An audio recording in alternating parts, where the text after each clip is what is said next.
تو نظر لگتی ہے حاسدین کی، جو جیلس ہوتے ہیں، حسد ہوتا ہے نا، ابے یار یہ ہمارے سامنے یہ ہے، تو وہ حسد کی نظر سے دیکھتے ہیں، تو واپس سائیکل سے بھی، پہلے تو سائیکل پہ تھے اب سائیکل سے بھی کچرا کنڈی پہ آ گئے بالکل ہی.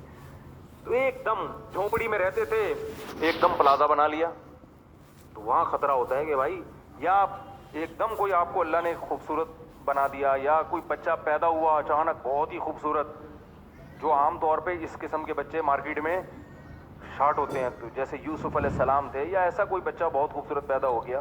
عام نارمل بچوں کو کچھ بھی نہیں ہوتا، وہ آپ کو بہت اچھے لگ رہے ہوتے ہیں، محلے والوں کو پوچھو وہ گئے ایسے ہی ہے. ماں باپ کو تو اپنا ہر بچہ بہت پیارا لگ رہا ہوتا ہے نا.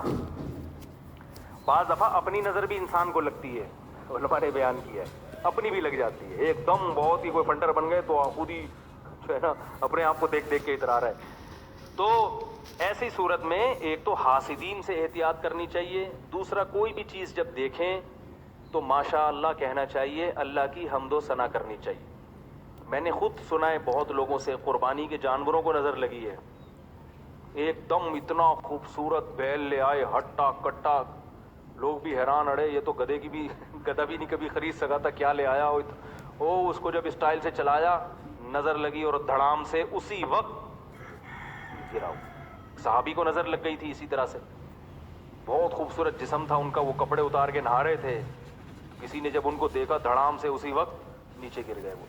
تو ہاں اگر کوئی بیچارہ اندر سے ایکس رے نکلا ہوا ہے اس کا، وہ کپڑے اتار کے نہائے تو دوسروں کی نظریں اتر جائیں گی خود بخود.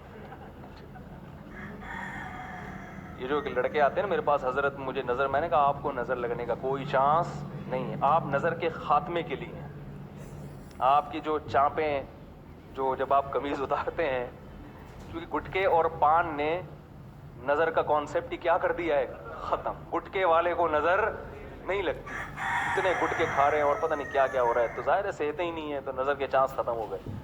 تو جب بھی کسی کو دیکھیں، کوئی اچھی چیز ہو، خوبصورت چیز ہو، ایک دم کوئی پرکشش ہو، تو کیا کہنا ہے بھائی، ماشاء اللہ. ماشاء اللہ کا مطلب جو اللہ نے چاہا، یعنی یہ تو اللہ نے چاہا ہے تو اللہ نے ایسی، اللہ کا کمال ہے، اس کا کمال نہیں ہے. تو جب اللہ کی طرف نسبت کر دی جاتی ہے تو نظر لگنے کا امکان کم ہو جاتا ہے. نظر لگنے سے بچنے کے لیے کون کون سی حفاظتی تدبیریں اختیار کرنی چاہیے؟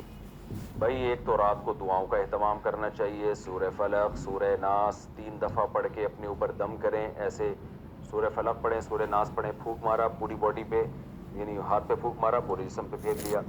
اسی طرح اعوذ بکلمات اللہ التامہ من کل شیطان وہامہ ومن کل عین لامہ، یہ دعا پڑھنی چاہیے صبح و شام.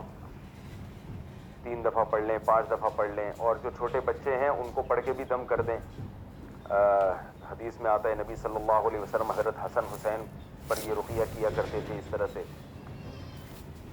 اور نظر سے بچنے کے لیے کچھ احتیاطی تدبیریں بھی ہیں.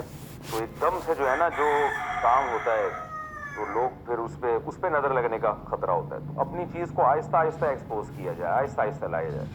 تو جیسے یعقوب علیہ السلام کے جو 11 بیٹے تھے نا، ان کو یعقوب علیہ السلام نے کہا کہ مصر کے ایک دروازے سے داخل نہ ہونا جب شہر میں جاؤ گے، کیونکہ لمبے چوڑے ماشاءاللہ خوبصورت جوان بیٹے تھے. تو ظاہر ہے نظر لگنے کا خطرہ تھا، لوگ دیکھیں گے یار یہ اتنے خوبصورت بیٹے ایک باپ کے، کون خوش قسمت باپ ہے. تو حضرت یعقوب جہاں رہا کرتے تھے ارض شام میں، وہاں تو انہوں نے یہ اہتمام نہیں کیا، کیونکہ وہاں تو سب لوگ مانوس تھے، سب کو پتا تھا گاؤں میں کہ یہ یعقوب علیہ السلام کے بیٹے ہیں، اور ایک ایک کر کے بیٹے پیدا ہوتے گئے، بڑے ہوتے گئے. تو وہاں نظر لگنے کا خطرہ نہیں تھا. مصر میں خطرہ یہ تھا نا کہ ایک دم 11 بیٹے جوان خوبصورت جب ایک دروازے سے داخل ہوں گے، ایک آ رہا ہے، پھر دوسرا آ رہا ہے، پھر تیسرا اس کے پیچھے، چوتھا اس کے پیچھے، لوگ بولیں گے کون ہے بھائی، یہ سب بتائیں گے بھائی یہ بھائی ہیں، یہ سب سگے بھائی ہیں. ایسے موقع پہ خطرہ ہوتا ہے. اس لیے یعقوب علیہ السلام نے کیا کہا، بھائی ایک دروازے سے داخل نہ ہو، 2-4 ادھر سے چلے جائیں، 2-4 ادھر سے چلے جائیں، 2-4 اس دروازے سے چلے جائیں. تو اس سے ہمیں پتہ چلتا ہے کہ اچانک جب آپ کو کوئی چیز ملتی ہے یا کوئی اچنبے کی بات ہو جائے تو اس میں نظر کا خطرہ زیادہ ہوتا ہے. تو اس کو آہستہ آہستہ ایکسپوز کرنا چاہیے. اور سب سے بڑی بات یہ ہے کہ ماشاء اللہ لا حول ولا قوت الا باللہ، اس دعا کا اہتمام کرنا چاہیے. جب بھی کوئی چیز، جب بھی آپ کسی کی تعریف کریں تو بولیں ماشاء اللہ، جو اللہ نے چاہا. یعنی اصل تو قابل تعریف اللہ کی ذات ہے. کوئی بچہ بہت خوبصورت ہے تو بھئی اللہ کی تعریف کریں.